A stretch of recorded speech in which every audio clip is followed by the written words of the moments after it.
Let me introduce to you Caroline Kohles.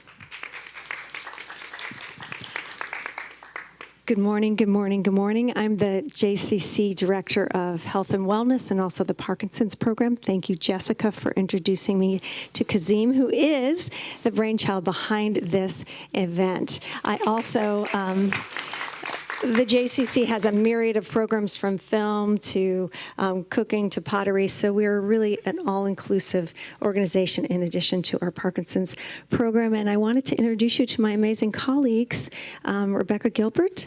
Here you go. Just really quick hi, Rebecca Gilbert from American Parkinson's Disease Association. And Nancy Nealand from the Parkinson's Foundation. Gaza Pinjwani, I guess myself, but otherwise YOPD NYC, which is a peer support and social group for people with young onset Parkinson's. And with that, I think I'm going to give it back to Caroline. And we're going to introduce our first panel. If you guys can come on out.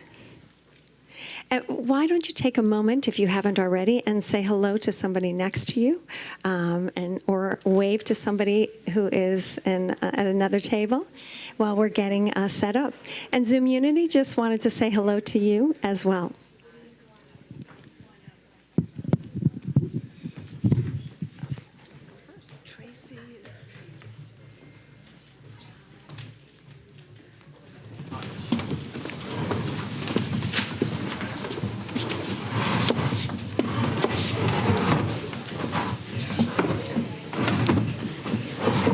Welcome, welcome, welcome. First of all, I want to say that we have been having a really good time on this panel, getting to know one another, and we're just want this to be kind of like a fireside chat where you get to hear some of our thoughts about life, work, financial balance, and how to create that.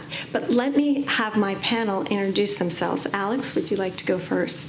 My name is Alexander Tressor. I was diagnosed in 2007, and I've been trying to, besides helping myself, try to help other people who are suffering from Parkinson's, because I made certain discoveries that are just mind-boggling, how that's even possible. I used to walk very poorly when I got diagnosed, and now I barely notice any limp. So hopefully I'm doing something right. And do you want to also tell them what your profession was? I was a Broadway gypsy. Before that, I was a ballet dancer. And you're probably thinking, you know, that's easy for him. He's an athlete. No, when you get Parkinson's, you get Parkinson's, no matter who you are. Right. Ilona, would you like to go next? Good morning. My name is Ilona Szabo de Bucs. I self-diagnosed myself in 2012 and was officially diagnosed in 2014. I'm a computer scientist. I work for the Monmouth County Park System. In 2023, I had DBS surgery, and right now I'm in the process of hopefully retiring. John. Hi, I'm John. I was diagnosed 10 years ago, but like many of you, I probably had it for at least 5 years before they caught it. I recently had DBS surgery. I'm going through the adjusting, programming phase of DBS. I'm an educator. I've got a 14-year-old son. I live with my son and my wife in Brooklyn. And Tracy. Yes, hi, I'm Tracy McLaughlin. My husband was diagnosed with young onset Parkinson's about 6 years ago now. I am an attorney. I do trusts and estates, and so I'm here today sort of to give a different perspective from the partner as opposed to the... Right. And you also have expertise that we're really looking forward to hearing about regarding estate planning, right, and how to do that. Alex, can we start with you? To tell or not to tell? Especially, you're an entrepreneur, but you also were teaching at the time at Steps Dance Studio, right? Yeah. When you were diagnosed over here on Broadway. What do you advise now, and what did you do that made sense to you at that time?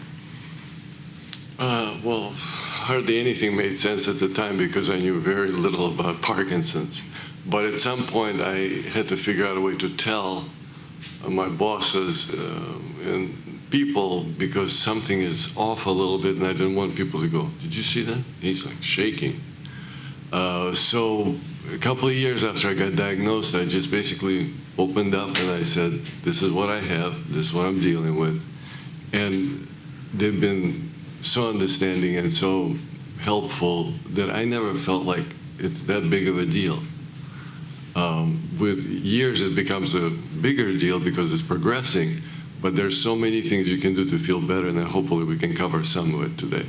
Awesome. Ilona, what about you? Telling or not telling? At the beginning, I decided not to tell anybody because I was kind of almost embarrassed, and I felt like, almost like a failure, and I didn't want to admit it. So it took me a couple of years until I realized how much energy it really took out of me to hide it. Every day I tried to pretend nothing was wrong with me, and I tried to, make everybody believe that I was just tired or because I was slower. But then the major event in my life, my husband left me after 30 years, and at this point, my whole life kind of, for me, fell apart, and I didn't have the energy to pretend anything anymore, so I went ahead and told my employers, and they were very understanding, luckily, even though they didn't want to make any adjustments, as it turned out later. But it was too much. I felt so much relief to let everybody know because I could just be myself. So that's... Yeah, and Ilona, you had a different experience than John in relationship with your employers not wanting to make any adjustments. But John, you had a different experience. How did you handle telling or not telling? At first, I was nervous, but I've been clean and sober for many, many years, and a few people were whispering, "Hey, this guy's starting to drink." And that was more offensive to me than having people think that I had Parkinson's. So I told everyone I had the opportunity to take a less stressful job for the same pay. It was sort of an unusual way I got it, but I was so happy to go from like 36 employees down to 3. And now I'm working from home. I work for the City University of New York, and now I'm working from home full time. The director of HR saw me limping across campus. She said, "Don't you think it's time?" And I said, "Yeah, I guess." So, but I do enjoy working from home, and I love working for the City University of New York. And if you could also comment on the sort of perception that maybe someone with Parkinson's isn't going to be as capable for their job, because you were able to prove that you were.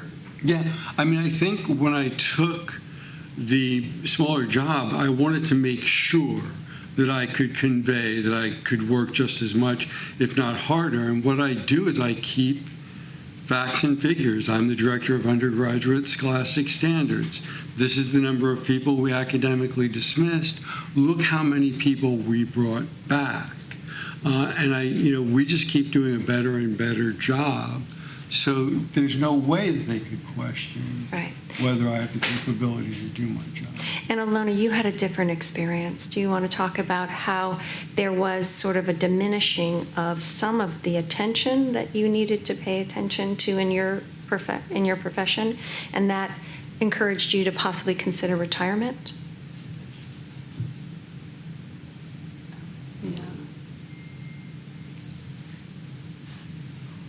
Or is it a different way that I'm recalling it? How do you recall it? Yeah, how did it happen? No, it happened basically,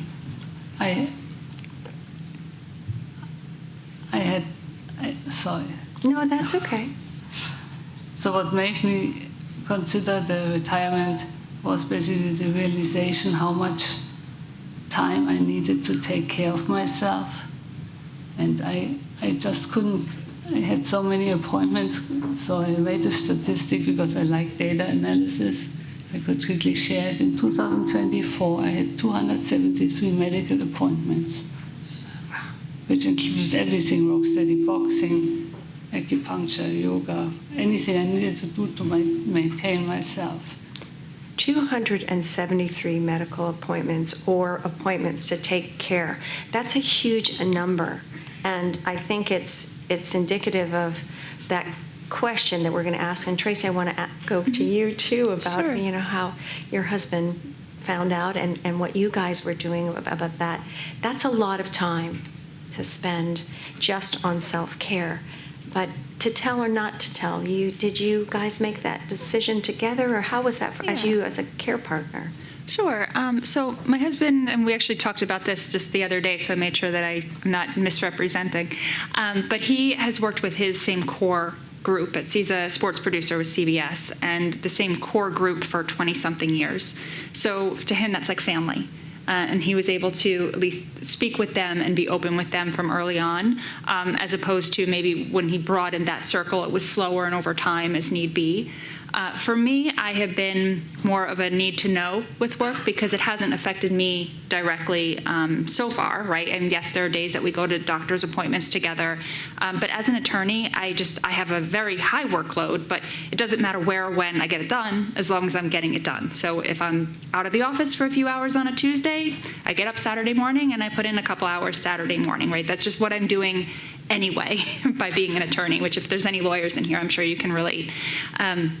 Going forward, I imagine that there's going to be a greater impact, especially as we look into next year with my husband will be undergoing DBS, hopefully in January. So I do intend to have a broader discussion with my partners in my office who won't see me in the office as often. I'll probably be working from home more so than I do now, just so I'm available. And I will let my practice group leader know. I will let my sort of chain know that just look, I'm still going to be here, but I might be around a little bit less over these next few months.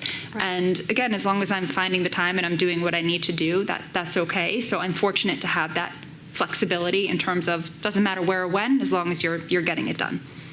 Awesome.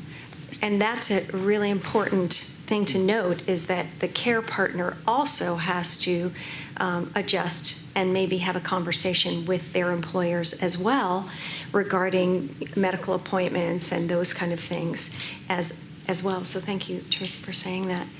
What is one thing that you wish that you had known when you were first diagnosed that you know now, that in terms of work-life balance, that you would do differently, or do you just want other people to know? Well, one of the unfortunate side effects of having Parkinson's is that you can have frozen shoulders, you can have gait imbalance where you don't walk normally. And I was unfortunately a recipient of a shoulder surgery, a real shoulder surgery on the shoulder that was perfect. And that's when I woke up, I just thought, my God, this hurts a lot. And I kept telling the doctors that I don't remember injuring myself. How can you operate on this shoulder? And sure enough, 6 months later, I got the diagnosis that it's Parkinson's. It's no structural damage, nothing. It was just Parkinson's. And that's when I realized that I have to pay much more attention to what's going to happen to me from now on. Ilona, how about you? To me, it is important to know that it is not necessarily the motor symptoms so much that made it for me impossible to continue to work. It is much more the non-motor symptoms, the ones that are much less known, but they made it much more difficult, like the apathy, the depression, the sleeplessness at night, and then not being able to function the next day. That's Yeah, you mentioned that sleep, not being able to sleep, was huge for you, especially in your career, because you have to pay so much attention to detail. Yeah. John, how about you? When I first got diagnosed, I was taking dopamine agonists, and they worked great. There were some side effects. We were talking about it backstage. They worked great, but they were so expensive. And then I started ordering them from Canada. And I think one of the main things I learned is if you call a drug company and say you can't afford the drug, sometimes they'll find a patient assistance plan. And the one drug company, I think it was like $1,800 every 3 months I was paying. They just sent it to me for $50. So call and ask. I mean, I think that adage is true throughout life. If you don't ask, you don't get. Yeah. Thank you for that, Tracy. Anything? Yeah, I guess one thing, it's just not knowing that there are communities like this. I think, we've been very much just sheltered, and a bit of that is on purpose, right? Like kind of like a turtle, want to hide in the shell, or, what I don't know can't hurt me. But I think that knowledge is power, and I think that sometimes, and like part of being here today is a step towards that, is being more open and learning that there is a community and there are other people going through the same things that we're going through, and that we have an opportunity to learn from each other. Yeah, we were also talking about Agnes and how you were saying read the small print on the bottle. You because there's some kind of. Do you want to talk more about that? Yeah, with sleep, it was so strange. They gave me Ambien, which is generic name is Zolpidem. I think it's a lot cheaper if you say Zolpidem. And I took it for a few months. It was helping me to sleep, but I noticed that I'm very anxious, afraid, looking around like something's going on, somebody's out to get me. And then the prescription ran out, luckily, for 2 days, and I was without the sleeping pill, and I felt normal. And, you have to remember the doctors don't always emphasize the side effects when you visit them. And that is so important to pay attention to, because you can end up in Las Vegas with a handle in your hand. I had a bicycle store in my living room. I was giving them away, trying to come up with a perfect bicycle until I stopped taking dopamine agonist. And John, do you want to know? Yeah, I know people that were gambling their money away, buying houses. For some reason, I bought an antique spring snake, those Adam's nuts, and it jumps out of the can. I just got like crazy about those. I have probably the world's largest collection. Like some shoot 3 snakes, and some are peanut brittle, some are peanuts. It's a pretty big, including one that would shoot from here to the back wall.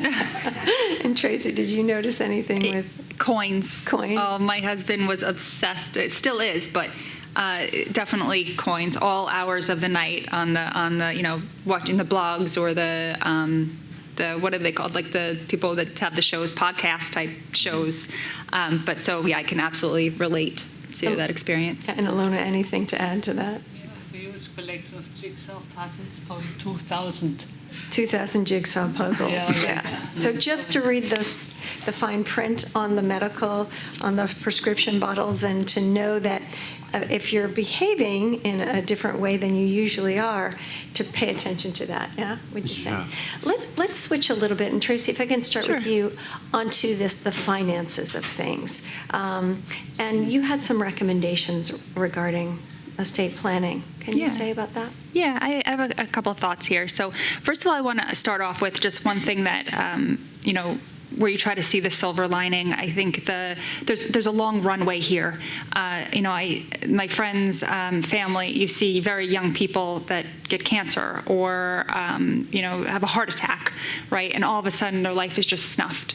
We have the benefit. I don't know if the benefit is the right word to use here, but there's a long runway, right? We have time to plan. We know to a sense what the future holds. Maybe not exactly, but there's time, and I think we need to use that time wisely.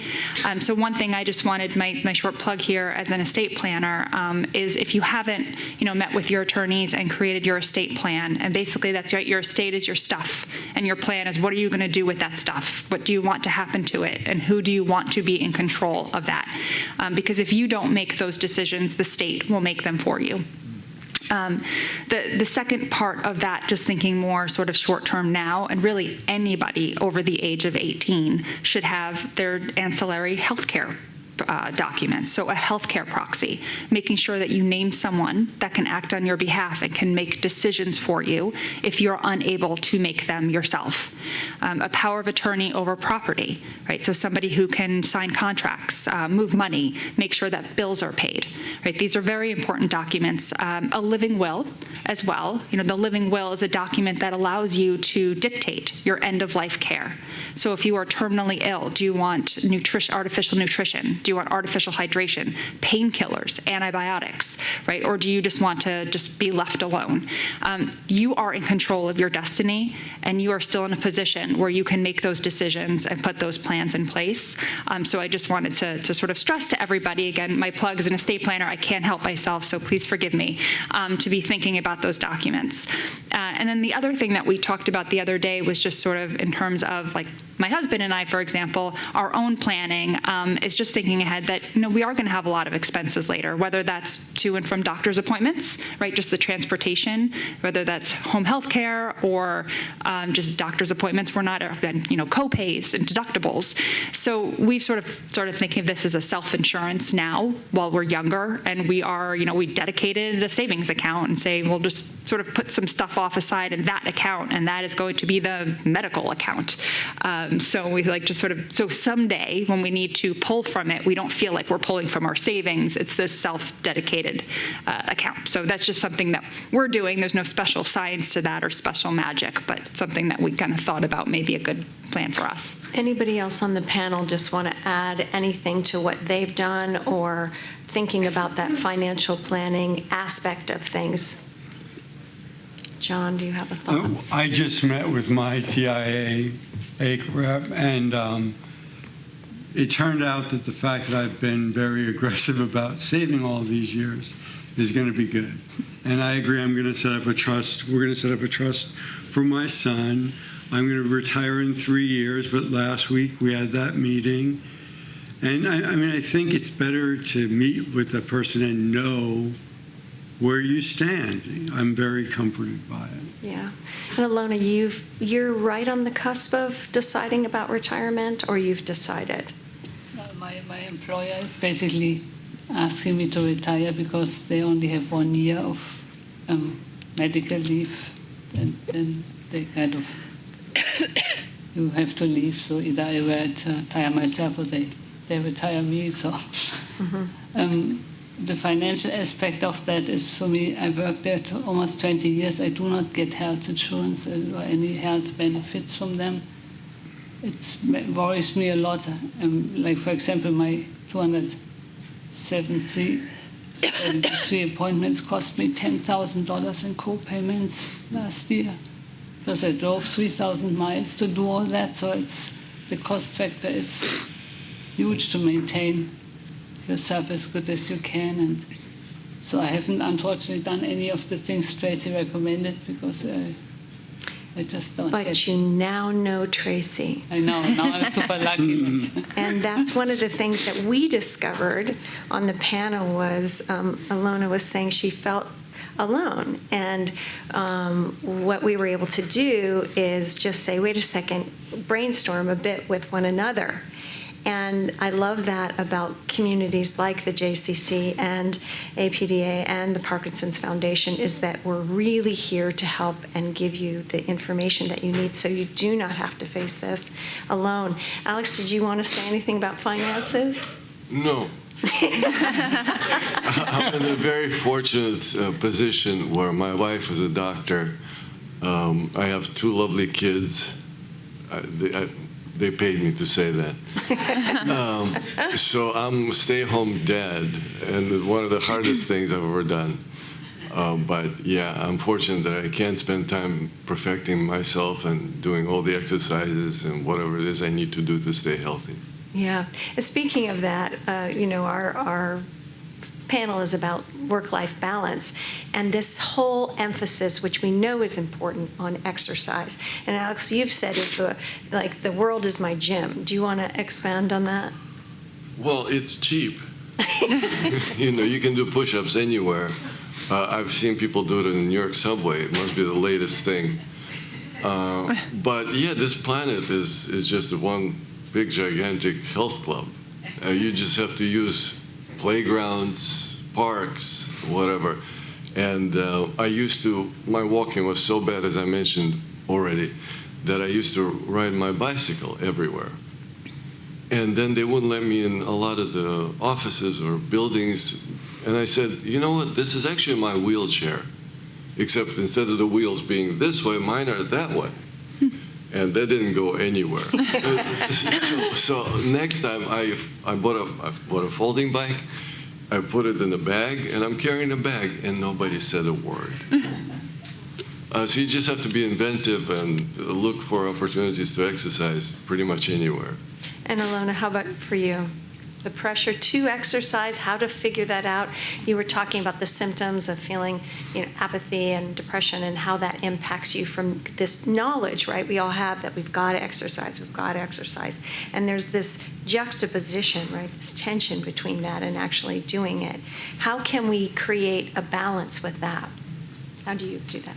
Yeah, it's tricky. At the beginning, the first 4 years, I decided to not take any medication, and I decided that rock-steady boxing is the only thing that's going to help me slowing down the progression. So I did this basically as often as 3 times a week, and I think it did help.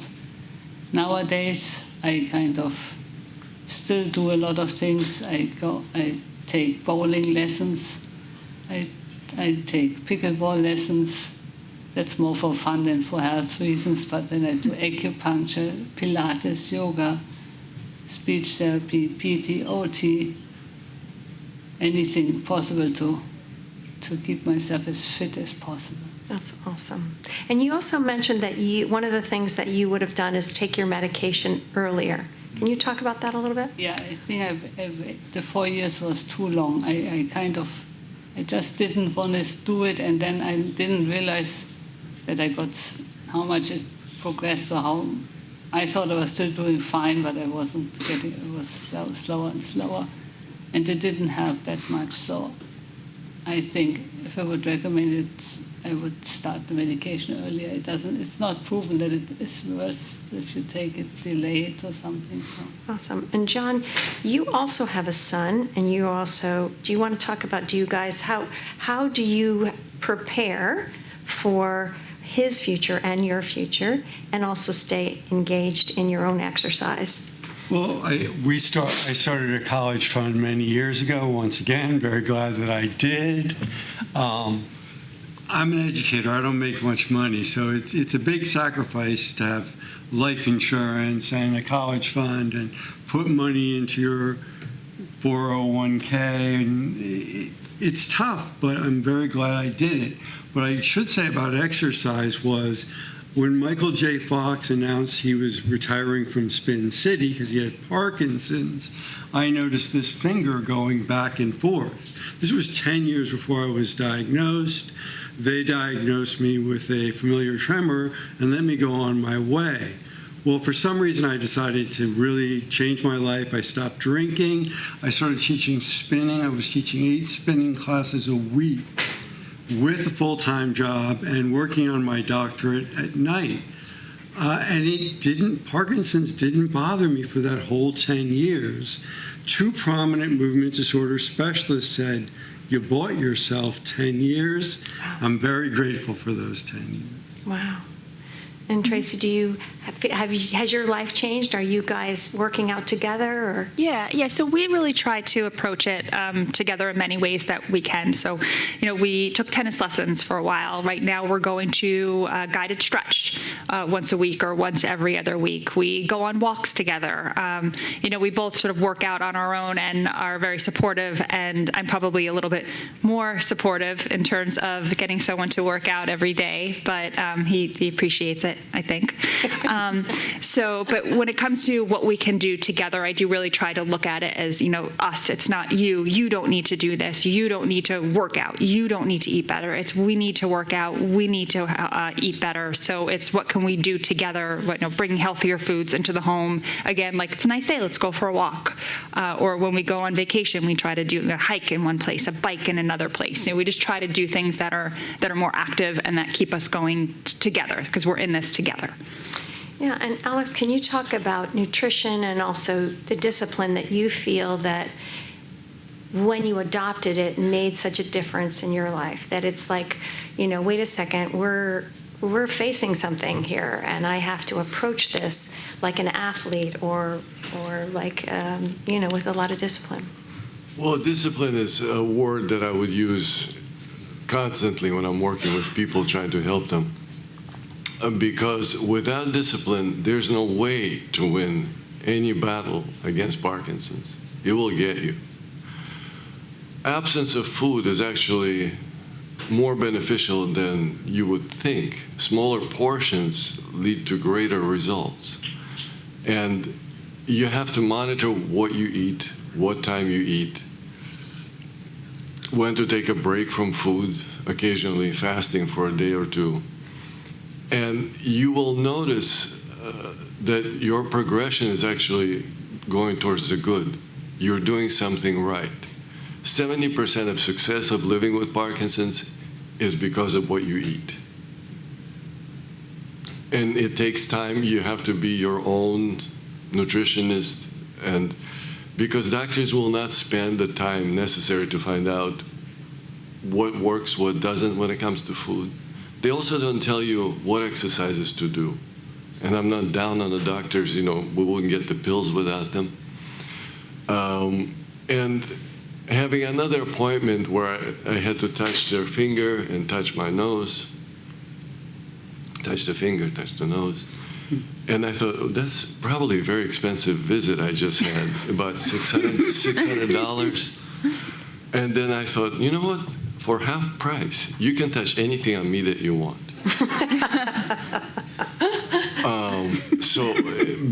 And discipline is a huge part of it. When it comes to food, we're not living in the most disciplined country. Yeah. And I should say that as a health and wellness director, what we've discovered about nutrition from those that have studied it, and we have a lot of organizations that come and speak about it, is it's highly individual. So working with someone on your team that does know about not only your own body, but what your preferences are, your background, what part of the country or world you live in. And we have some basic things that we know about. And of course, Alex isn't a nutritionist, but these are things that have, we know that eating processed food, right, is not going to be helpful. So I appreciate you so much saying that about that. And anything anybody else wants to add about choices that you make, these small choices, not only do they empower us every day, what we eat and how much movement we make, we have, they make a difference in our self-esteem. Anything you want to say? I think, you now know that the two most important things for anybody is the food you put in your body and your exercise. That's true of people with Parkinson's 10 times more than the average person. Yeah. And Tracy or Ilona, anything you want to add? I know in theory all these healthy things, the nutrition facts, but I just don't like to cook, and I'm really lazy in putting this into fact. I like to rather eat snacks and small meals.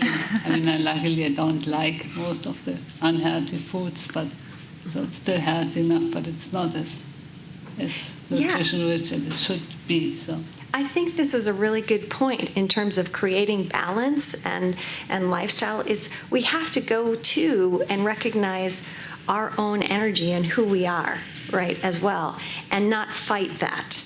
And that psychologically can be really a stressor as well. And I've had a nutritionist that I worked with that said, and there's also a book by Dr. Kelly Harding on the rabbit effect, which in fact they gave rabbits not so great food, and they predicted all of them would be have cardiovascular disease. But there was one technician that loved up the rabbits and talked to the rabbits and held the rabbits. And for some reason, those rabbits, even though they ate the same food, 30% more healthy. They didn't have the same cardiovascular condition. So our stress impacts us a lot. Can you talk about that, Tracy, even stress and how you're mitigating that and bringing that down? Yeah. So I think that sort of circles back a little bit to what are the activities that we can do together. So that's also just taking advantage of the time that we have now. We're going on more vacations. We're staying in the nicer room. We're upgrading ourselves to first class. We're doing everything that we can to sort of enjoy that time and make it special now. I think and something that was really important to me, we were talking about before, of what I wanted to communicate today, was just communication. And I say that because talking to each other has been very important through this journey, and that's something that we did not do well, I think, earlier on. It's that, if he was feeling something, he was keeping it to himself because he didn't want me to be scared or concerned or worried, right? And same thing, if I was worried about something, I would keep it to myself, or at least not communicate with each other. I have an outlet. My family, my mother, my sisters are extremely supportive and have been from the beginning, and love Joe very much, and are very, do what they can to be a part of this journey. And just like his family is extraordinarily supportive. My sister-in-law is here today, and I'm very grateful for that, for her being here as well. But it just shows that we have so much love around us, and that love, I think, is really, really important in managing that stress and not going through this journey alone. Yeah. John, do you want to say anything? Yeah, everything is worse when I'm anxious and nervous. Every symptom is worse. I developed anxiety 7 years in, which is pretty normal from what I understand. So I take the medication for anxiety, but I also decided I'm just not going to think about politics right now. It makes me anxious. I think it's speeding the progression of my disease. There's very little I can do to control it. I will fight for more research money for Parkinson's, but that's it. I'm not going to get upset about who's in the White House. Just going to walk away from it. Smart. Ilona, do you want to talk about, you're managing this on your own, and that's a big challenge. Yeah, this is the hardest thing. I have nobody in this entire country after my husband left me. So I feel like, I had a couple of friends, they moved away after retirement. One lives in New Zealand now, so they're really not even accessible. So I can't come home and say I had a tough day, or someone just gives me a hug or anything. I have to do everything myself, and this is where it's getting almost to the point that I'm so overwhelmed. I sometimes can't keep going. I can't keep up. I have to apply for Social Security. I need to keep track of my house. I need to do this, and this is just, I have no one to even just say, hey, what do you think?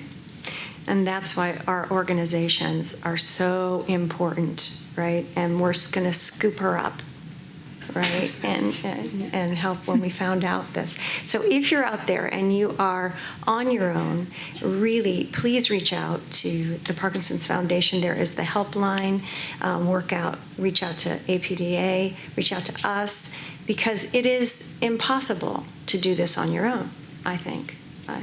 And Alex, do you want us to talk about that? Yeah, I'm very lucky to be working with several foundations where I teach classes online. Because of COVID, we all went online, finally. And it's amazing how much group dynamic can affect how you live when you feel lonely, that you do have a group, that you do have people who create these foundations for us. And just being eternally grateful for that, and I'm sure you'll meet a lot more people now. Yeah. Do we have any questions from our Zoom Unity or from anyone in the audience? Yes. We'll have somebody bring a mic to you.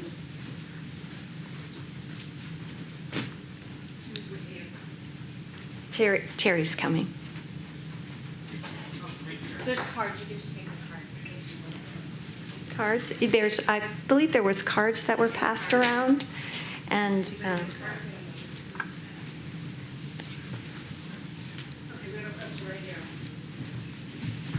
Hi. Thanks for all of your amazing, helpful information. My husband has Parkinson's, and I'm curious. I know, John, you mentioned you have older children, and I'm wondering about communication we have a 20-year-old, to adolescents and young adults, and how, your experience of how they might relate to parent with Parkinson's, and excellent question. Thank you. I have another question in this. Let's handle that one. Sorry, please. Okay. Yeah, because part of that was one of the things that we talked about on our panel was with kids and with children, how to tell them All right. So You should John- have a child friend when they're young. You should have a child-friendly version of explaining Parkinson's. I recently did that with one of my nieces, but I didn't tell my son at first. And we live in Brooklyn. And when I think he was 5 or 6, he asked my wife if I had Park Slope disease, which is a neighborhood in Brooklyn, if you're not aware. But which seemed far worse to me than Parkinson's disease. But sorry, no offense to Park Slopers. But in any case, my point is that they're always listening. I've gone out of my way because I had friends when I was in high school who had parents that had degenerative diseases, and I always felt like those kids grew up too fast. My son is very mature and he's very kind, and it's not because he has a father with Parkinson's. It's because he is who he is, you know? So tell them the truth and work with them. Yeah. Alex, do you want to talk about, because you have young ones, right? Yeah. Yeah. Do they bring it up? Do they talk about that? Not yet. My boy is 2.5, a girl is 5.5, and they're figure skating, so I'm free to enjoy myself occasionally. Yeah, great. And anybody else want to have a comment? Yeah, okay. That's a great question. Thank you for that. I thought DBS was a last resort when medication fails, but I hear today that there are younger people that are having it after a few years of diagnosis. We have a few on the panel that have had DBS. Do you want to talk about that? John, you've had. I mean, I think you should consider it a treatment option. When I was first diagnosed, a lot of people were like, oh, eventually you'll need it when there's no other choice. I don't think you should wait until it's too late. I wish I hadn't waited. Deep brain stimulation surgery. Yeah. Ilona, you're in the process, right, of considering that, or? I had it in 2003. You had it? Yeah. Okay. And that was one of the best decisions I could make, partially because I realized I have to be as fit as I can by myself, so I try to better myself, but it has been life-changing. Great. So, and Tracy, is that something you guys are thinking about? or- Absolutely. My husband actually just last week got the approval from his physician to undergo DBS. So we have our first meeting with the surgeon next week, and we have lots and lots of questions, many of which I have been forming thanks to my co-panelists here who have given me great ideas of what to ask and what to think about. So we're excited, hopefully, for January. Oh, it's not painful at all. So that's a lot of people who've had DBS, I know a few people here today said the battery pack putting that in was more painful than the brain part. I didn't take any painkillers, aspirin, nothing. So Wow. that's a good thing to be prepared for. Yeah, and of course, everyone's experience is different, but Right. that's really encouraging. We had some questions about nutrition again, and whether it's hard to find a nutritionist who has a knowledge of Parkinson's. And I can say that we have searched, and we have several on our team that we can have lectures with and stuff. But how about for you guys? Have you had that challenge of, if you're asking your team or when you're making your team, finding somebody that knows about nutrition and Parkinson's? Actually, it was more like personal discovery. Fortunately, I grew up in Soviet Russia in the 60s, where food was scarce, but it was really good. It's amazing how many things you can do with a potato. And having grown up eating food that had to be consumed on the day that you buy it, there were no refrigerators back then. It's a communal apartment where like several people are cooking at the same time. But it worked. We ate healthy foods. This country doesn't. So one thing, sorry you're lazy about cooking, but it really helps. You have to cook your own meals if you can. If you occasionally go out, make it small portions. But the biggest killer that we carry around with us is any kind of snack. If you're snacking between meals, you're not doing yourself anything good. you have to stay away from, and it's so available. You have fast food, then you have junk food, you have this. Stay away. It has to be fresh, it has to be beautiful, and then you'll be amazed how much better you feel. And this applies to everybody, not just people with Parkinson's. We just have to be more disciplined than other groups. Yeah. Pam, you had a question. Wait, let's wait for the microphone to come around. Here it comes. Pam is also going to be one of our panelists later this afternoon. Okay.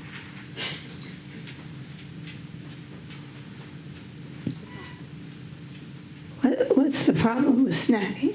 Well, I actually want to hold on to this for a second.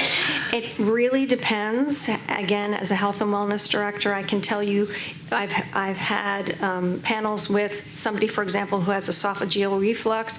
If they have that condition, they're going to want to be eating at different timings, small foods, that kind of thing. So it really depends on your condition. But basically, I'll let you answer what your opinion is. Again, this is his personal opinion. He is not a nutritionist, but this is what has worked for him, and I want to hear it. Don't you? Yeah, absolutely.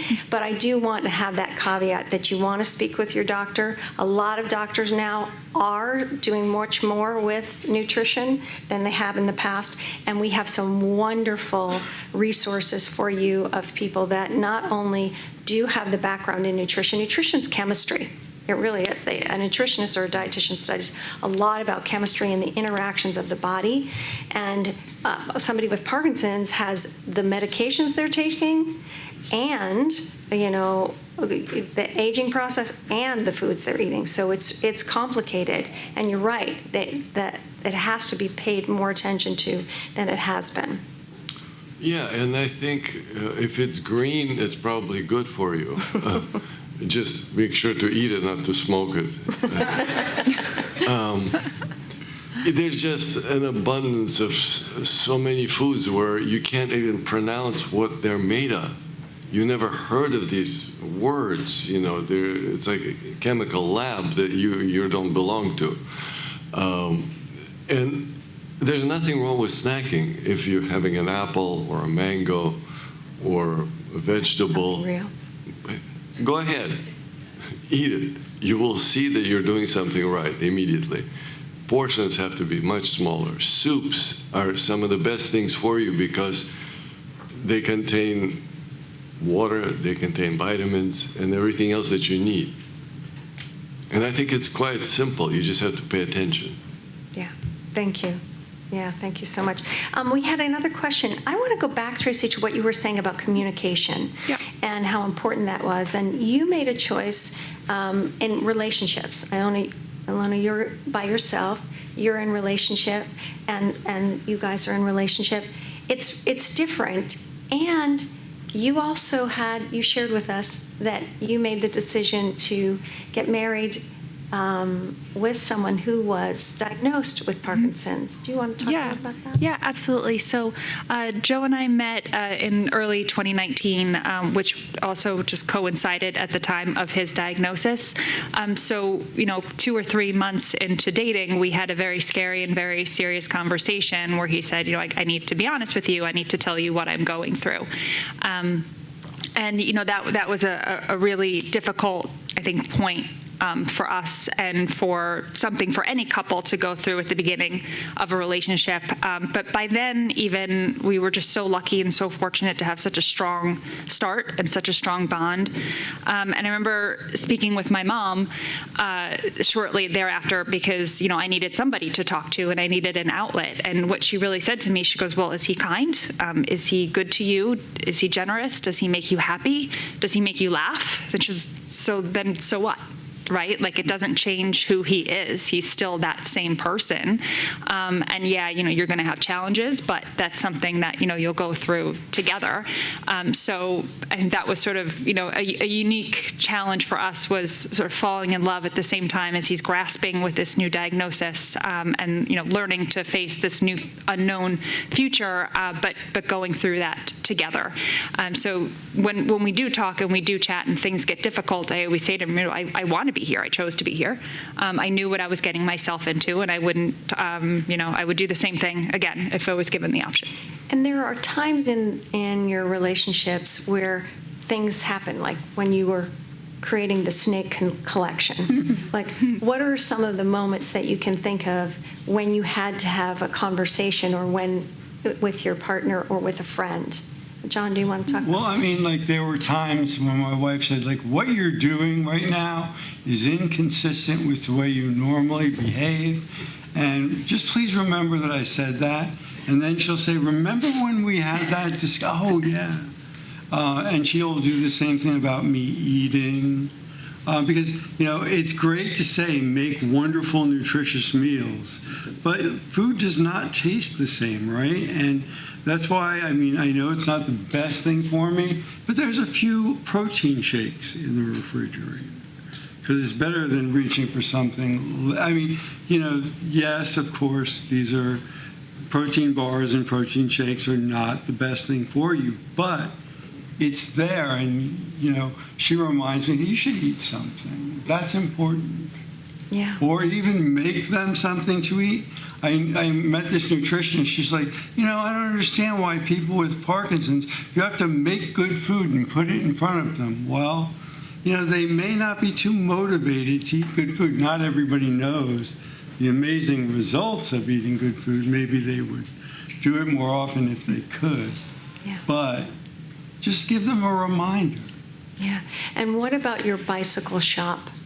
Did you have a conversation? I gave it away. I had to get rid of some of them.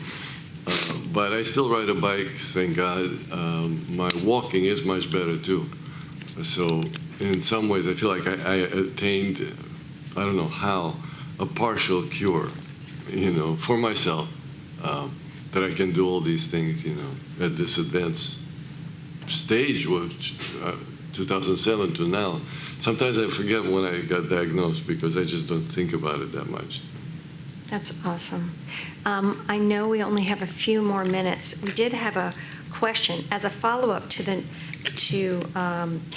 wait one second. What are the advantage of DBS versus the ultrasound treatment? Does anybody know? Or I think the ultrasound and what do they call it? Something knife? Yeah, I think those are mostly for tremor-dominant people. Am I incorrect about that? I'm sorry, but I think we need another. wait one second. We're going to be talking about this with another panel. Hi, I'm Sabina. I'm actually in the third panel, and I would recommend not going into this conversation right now because we could be talking about it for 2 hours.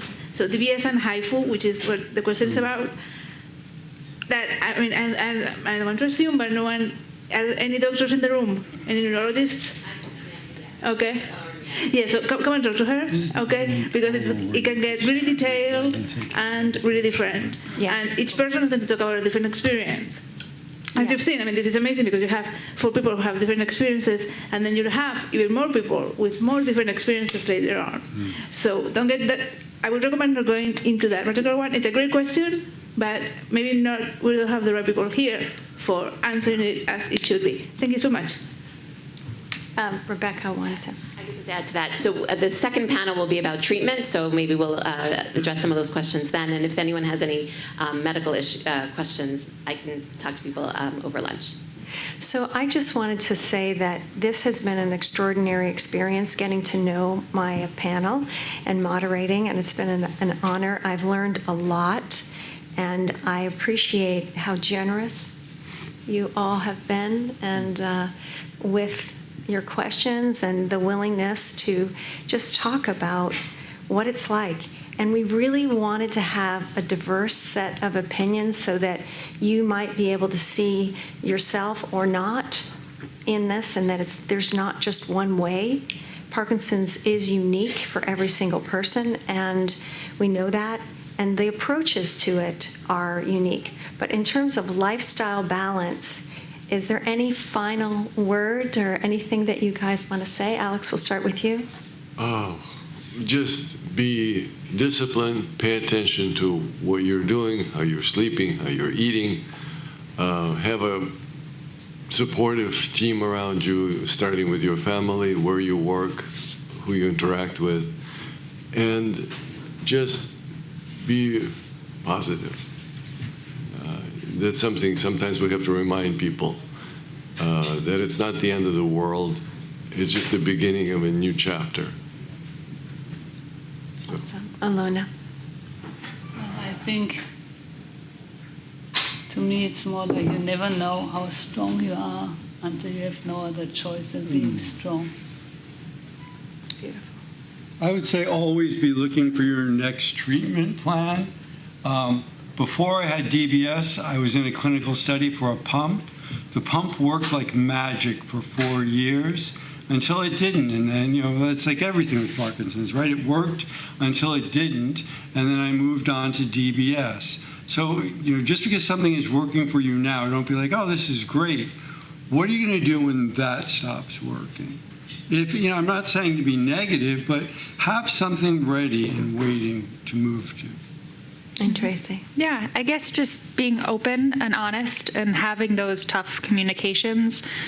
They're really hard sometimes to speak about what, either my husband is going through or what I'm going through as a caregiver. So I think just being open and understanding you're not alone and taking advantage of that sort of tribe that you have and that we're all trying to work together to be in a good place and make this ride as smooth as possible. Let's give a round of applause for our panel. Thank you so much.